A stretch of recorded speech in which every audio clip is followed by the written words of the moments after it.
Bom dia, tudo bem? Vamos fazer nossa agenda de reforma íntima do dia 14 de junho.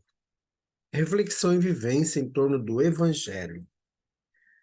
O discípulo não está acima do seu mestre, mas todo discípulo será perfeito se for como seu mestre. Lucas, capítulo 6, versículo 40. Meta do mês: desenvolver o esquecimento das ofensas. Habitue-se a considerar o ressentimento por sinal de perigo que se deve claramente evitar. André Luiz, no livro Respostas da Vida. Meta do dia: cultiva o perdão das ofensas, esquecendo injúrias, críticas e possíveis reprovações do caminho. Sugestão para a sua prece diária. Prece rogando a Deus a bênção do perdão. Amado Mestre Jesus, nós nos encontramos mais um dia diante de Ti. Queremos agradecer pela noite, pela cama, pelo colchão que acolheu nosso corpo, pelo cobertor. Quantos irmãos estão debaixo dos viadutos, das pontes, estão sem abrigo, passando grandes necessidades, grandes aflições. Amado Mestre Jesus, que o seu amor seja com todos eles e que possam despertar em todos nós o sentimento da caridade, o sentimento do amor. E queremos pedir ainda, Jesus, que nos dê as condições de trabalhar no nosso íntimo o esquecimento das ofensas, o perdão para com aqueles que nos agridem, que nos criticam, que nos injuriem. Fica conosco, Jesus. Graças a Deus. Meus amigos, hoje, quarta-feira, é o dia do tratamento espiritual em nossa casa espírita, a partir das 8 horas da noite. Então, você é o nosso convidado. A Casa Espírita Amigos da Paz está sediada no bairro Jardim Primavera, no final da Avenida Brasil. Aqueles amigos que estão fazendo tratamento à distância, durante o dia nós estaremos compartilhando o link da nossa reunião, tá bom? Queremos lembrar aos amigos que a Casa Espírita Amigos da Paz está reativando, junto com a comunidade, lá da cidade de Nova Monte Verde, o Centro Espírita Allan Kardec. Toda sexta-feira, a partir das 7 horas da noite, nós teremos a reunião pública lá na comunidade São Lucas, onde está sediada o Centro Espírita. Então, aproveitamos para convidar os amigos da Redondeza para participar conosco. É um encontro de amor, é um encontro de estudo do Evangelho de Jesus. Muito bem, meus amigos.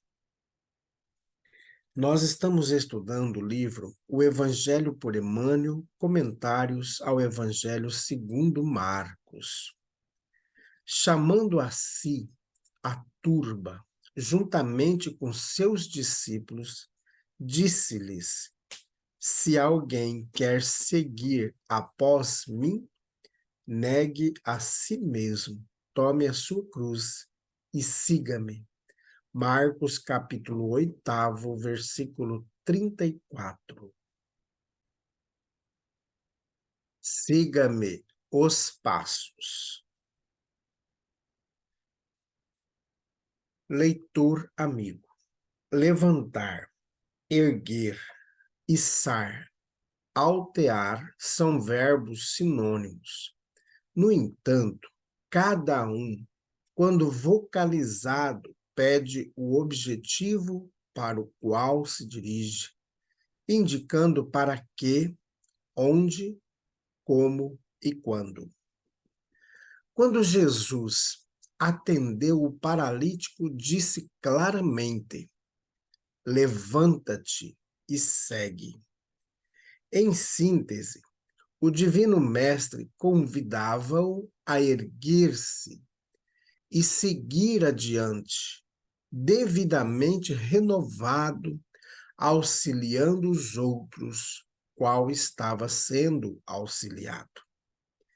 É que, de modo geral, grande número de criaturas humanas, já sentada ou acomodada em suas próprias vantagens passageiras, ao toque do ensinamento ou da influência de Jesus, se modificam no íntimo, aceitando a lição do Divino Mestre ou magnetizadas pelo encantamento da oração. No conceito delas próprias, espiritualmente se levantaram para a fé que não possuíam, adquirindo uma postura de confiança em Deus que se lhes mantinha ignorada. Sentem-se erguidas a novas concepções da vida ou em novos pensamentos, mas que se esquecem da ação que lhes complementaria a libertação dos males ou imperfeições que ainda carregam. Levantam-se, entretanto, prosseguem na rotina a que se habituaram, alteiam-se no campo emotivo, mas não se movimentam para o trabalho do bem ao próximo. Quem recorre ao Cristo extasia-se com a suavidade imensa que lhe caracteriza a presença no próprio coração. Entretanto, não basta essa forma de encantamento para lhe alterar a vida pessoal.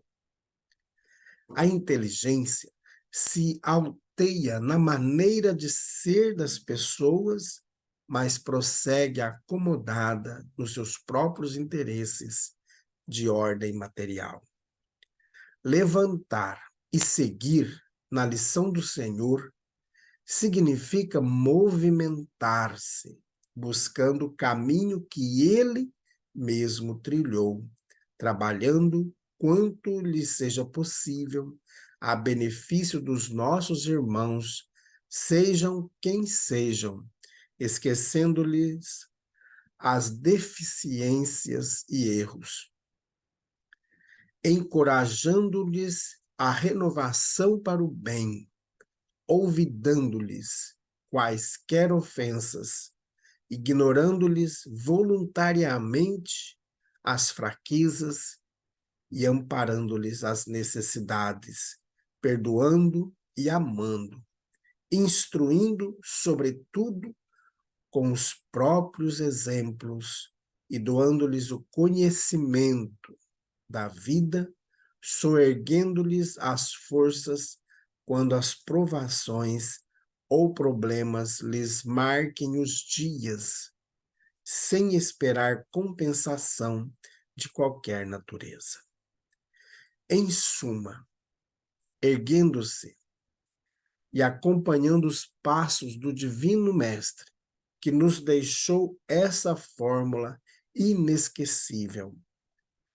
Quem procura encontrar-me, negue-se a si mesmo, tome a cruz que lhe cabe e siga-me os passos.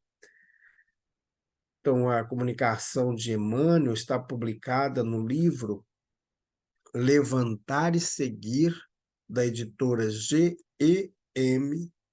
prefácio Siga-me os Passos. Meus amigos, que mensagem maravilhosa essa mensagem de Emmanuel. Então, cada um de nós, quando encontrarmos Jesus, se já o encontramos, Jesus faz uma transformação na nossa vida. Lembra que todas as pessoas que o tocavam ou que passavam, mesmo que fosse pela sombra do Cristo, elas sentiam-se curadas. Então, nós também, ao optarmos em seguir Jesus, nós temos que nos desvencilhar de tudo aquilo que nos traz grandes apegos e seguir a Jesus.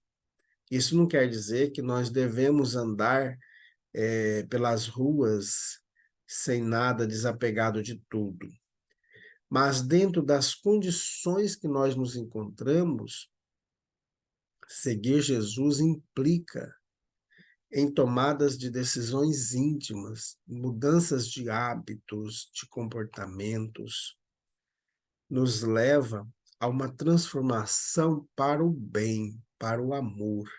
Porque encontrar Jesus nos leva a trabalhar, como nós vimos na agenda da Reforma Íntima de hoje, a esquecer as ofensas, a esquecer as injúrias, a estarmos, de fato, deixando o Evangelho do Cristo se instalar em nós.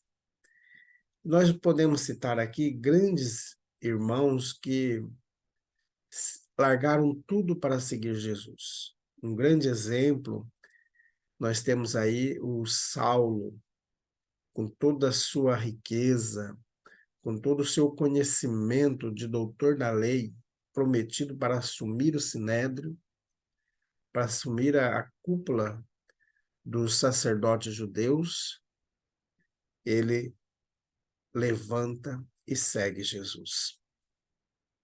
E seguir Jesus implica em transformações íntimas, em sermos pessoas melhores, porque não adianta a gente falar que segue Jesus, mas a gente guarda muita raiva no coração, muitas mágoas, muitos ressentimentos, desejos de vingança. Esses tipos de sentimentos não faz parte daquele que deve seguir Jesus. Nós já alimentamos muito isso em nossas vidas no passado. E é preciso, a partir de hoje, a partir de agora, não deixemos para a próxima encarnação, porque pode demorar muito esse processo. Então, vamos começar hoje a nos desvencilhar de tudo aquilo que nos impede de ser bom, atender melhor as pessoas que estão conosco, ser mais urbano, mais respeitoso com as pessoas, desenvolver o sentimento da empatia, da compreensão, de colocar-se no lugar do outro. Não estamos falando aqui que você tem que largar a sua casa, vender tudo que você tem, dar para os pobres e sair para a rua divulgando o Evangelho do Cristo. Muitos já fizeram isso, e isso também poderíamos hoje fazer. Mas nós temos que trabalhar no nosso coração. Esses dias eu ouvi uma amiga dizer: o dia que as coisas ruins não saírem da minha boca, aí eu paro de comer carne, né? Porque às vezes a gente fala, eu não como carne e tal, tem vários tipos de argumentações, mas continua ranzinza, continua irritante, e aí se posa de pessoa boa, né? Aí ela dizia, primeiro eu tenho que cuidar do que sai da minha boca, né? Ou seja, da transformação, da reforma íntima, da modificação. Não estou dizendo que quem não come carne está errado, não. Mas que nós temos que, às vezes, nos afastar daquilo que é exterior para, de fato, entrarmos no nosso interior. Buscar lá na nossa essência, essa essência divina, a essência transformadora, e perceber que no outro também tem a essência divina. Porque somos divinos, né? Deus nos fez a sua imagem e semelhança. Então, nós temos a divindade em nosso ser. Basta que a gente alimente esse lado divino nosso. Que sejamos pessoas boas. E não pessoas que discriminam, pessoas que matam, que alimentam o ódio, o rancor, as mágoas e ressentimentos. Muito bem, meus amigos, vamos nos manter todos os dias com essas pérolas de Emmanuel trazendo para nós. O Emmanuel tenta trazer aqui como os judeus faziam. Eles pegavam um trechinho das Escrituras e liam um versículo e faziam uma meditação durante aquele dia sobre aquele versículo. Então, Emmanuel traz para nós esse mesmo método das pérolas divinas, para que a gente tenha aí durante o dia uma reflexão nova para nós. E percebemos que já há 3 dias que o Emmanuel vem trazendo a mesma reflexão para todos nós, que é seguir Jesus. Levantar e seguir. Sair do nosso eu, do nosso comodismo e seguir Jesus. Vamos fazer prece? Vamos fazer prece por todos aqueles irmãos que retornaram para a pátria celestial. Bondoso Jesus, nós queremos nesse instante colocar em tuas mãos todos aqueles irmãos que retornaram para a pátria celestial nos últimos dias, nas últimas semanas. Muitas famílias passando por grande dor e sofrimento, que as famílias enlutadas possam desenvolver no seu íntimo, no seu coração, o entendimento, a resignação, compreender que aquela pessoa amada só afastou temporariamente de nós. O que morreu foi seu corpo físico e não o seu espírito. Que consigamos, Jesus, a cada dia desempenhar o amor no nosso coração para todos os irmãos, sejam dos dois planos da vida. Graças a Deus, que Deus seja louvado. Meus amigos, tenhamos um bom dia, fiquemos em paz e que Deus nos abençoe a todos.